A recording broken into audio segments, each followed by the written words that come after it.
قربانی کس شخص پر واجب ہے؟ قربانی کس پر واجب ہے، اس کے نصاب کے بارے میں تفصیل سے بتا دیں آصف صاحب کشمیر سے۔ جناب آصف صاحب، قربانی کے نصاب میں 5 چیزیں دیکھی جائیں گی۔ 5 یہ خوب اچھی طرح دماغ میں بٹھا لیں، اور یہ 5 چیزیں کس دن دیکھی جائیں گی؟ بقرعید کی صبح صادق، یعنی 10 ذی الحجہ کی صبح صادق سے لے کر 12 ذی الحجہ کے غروب آفتاب، یعنی یہ جو 3 دن ہے نا قربانی کے، 10 11 12، ان 3 دنوں میں کوئی شخص صاحب نصاب ہو تو اس پر قربانی واجب ہے۔ صاحب نصاب کا مطلب کیا ہے؟ یہاں پر قربانی پر خوب سمجھ لیں۔ سونا ہو کسی کے پاس، یا چاندی ہو، یا مال تجارت ہو۔ تجارتی مال کا مطلب وہ چیز جو بیچنے کی نیت سے خریدی ہو، کوئی پراپرٹی ہے بیچنے کے لیے خریدی، دکاندار کا جو جتنا سامان دکان میں پڑا ہوتا ہے سب بیچنے کے لیے خریدا ہوتا ہے، کوئی کپڑا آپ نے خریدا تھا، خریدتے ہوئے بیچنے کی نیت تھی، تو یہ تجارتی مال کہلاتا ہے۔ چوتھی چیز ہے نقد رقم، کیش، یعنی جو بھی آپ کے پاس بینک میں یا جیب میں جو کیش اماؤنٹ پڑا ہوتا ہے، یہ 4 چیزیں ہو گئی۔ 5ویں چیز ہے ضرورت سے زائد سامان۔ ضرورت سے زائد سامان میں بہت تفصیل ہے، آسان اس کی ایک جو ہم اگر ضبط کر سکتے ہیں تو وہ چیز جو پورے سال بھی استعمال نہ ہوتی ہو، گھریلو چیزوں میں وہ چیزیں جو پورے سال بھی استعمال نہ ہوتی ہوں، جیسے کپڑے کوئی یا برتن ہے، ڈنر سیٹ ہے، پورے سال استعمال نہیں آتا۔ اسی طرح کوئی پراپرٹی پڑی ہوئی ہے جو نہ کرائے پر دی ہے آپ نے اور نہ آپ اس میں رہتے ہیں، وہ پراپرٹی بھی ضرورت سے زائد میں داخل ہے۔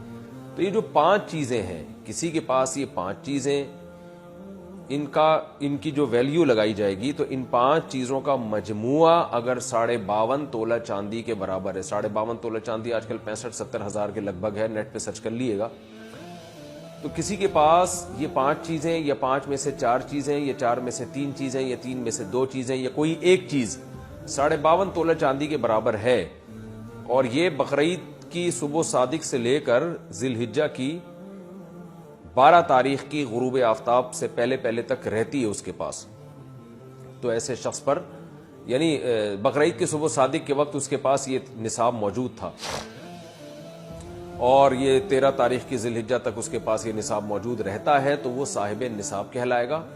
13 تاریخ نہیں، 12 تاریخ، 10 11 12 3 دن، تو وہ صاحب نصاب کہلائے گا اور اس پر قربانی واجب ہے، بشرطے کہ یہ جو 5 چیزیں یا 4 یا 3 یا 2 چیزیں میں نے بتائی ہیں، ان میں سے سب سے پہلے قرضہ مائنس کیا جائے گا، یعنی قرضہ مائنس کر کے 52.5 تولہ چاندی کے برابر بن رہا ہو۔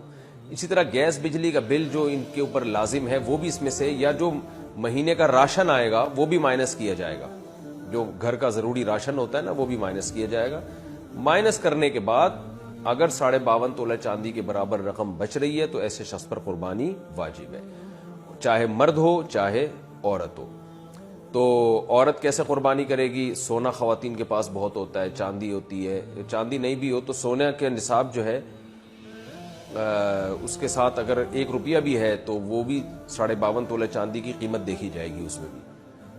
تو عورت کیسے قربانی کرے گی؟ اس کے پاس تو کیش نہیں ہوتے عام طور پہ، تو پورے سال جمع کرے، تھوڑے تھوڑے اپنی جیب خرچی سے بچایا کرے، یا سونا کو بیچ کر کرے۔ البتہ کسی کے پاس صرف سونا ہی ہے اور یعنی باقی 4 چیزوں میں سے کچھ بھی نہیں، 1 روپیہ بھی نہیں ہے، تو پھر 7.5 تولہ سونا جب تک نہیں ہوگا قربانی واجب نہیں ہوگی۔ یعنی سونے کے ساتھ اگر چاندی ہے یا پیسے ہیں یا تجارتی مال یا ضرورت سے زائد سامان ہے، پھر سونے کی ویلیو دیکھی جائے گی، سونے کو نہیں دیکھا جائے گا۔ لیکن اگر صرف سونا ہی ہے تو پھر 7.5 تولے سونے سے کم پہ نہ زکوٰۃ ہوتی ہے نہ قربانی ہوتی ہے۔ تو یہ ہے، تفصیل سے آپ کو بتا دیا۔ تو آپ چاہیں تو اس میں ایک گائے میں حصہ لے لیں، چاہیں تو بکرا لے لیں، چاہیں تو دمبا لے لیں۔ مرد پر الگ واجب ہے، عورت پر الگ واجب ہے، جو بھی صاحب نصاب ہوتا ہے۔